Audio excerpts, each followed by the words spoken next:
তো আসসালামু আলাইকুম সবাইকে। এটা হচ্ছে গাবতলী মডেল সরকারি প্রাথমিক বিদ্যালয়ের সামনের রোডটা।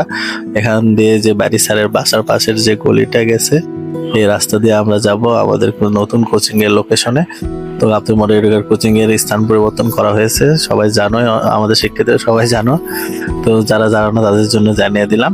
তো আমাদের কোচিং এ যেতে হলে এই যে এই গলিটা দিয়ে, এই পাশের যে সরু পথটা রয়েছে, এই সামনে আমাদের কোচিং সেন্টারের গেট। এই যে আমাদের কোচিং সেন্টারের গেট। এখন আমরা ভিতরে প্রবেশ করব।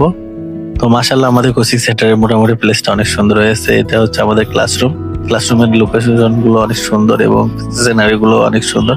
আমাদের ক্লাসরুম কিন্তু রেডি অলরেডি পড়ানোর জন্য। তো তোমরা সবাই কাল থেকে অবশ্যই আসবে, কারণ আমাদের কোচিং সেন্টার সারাদিন কষ্ট করে রুম গুলো গোছাইছি, অনেক সুন্দর হয়েছে মাশাআল্লাহ। আমরা ইনশাআল্লাহ কাল থেকে আমাদের কার্যক্রম এখানে রানিং থাকবে। কাল থেকে সব শ্রেণীর মেয়েদের প্রি-টেস্ট পরীক্ষার পরে ব্যাচটা দুপুরে 1টায় চলে আসবে। নবম শ্রেণী ব্যাচ গুলো ছুটির পরে থাকবে, দশম শ্রেণী ব্যাচ থাকবে বিকেল 4টায় ছুটির পরে।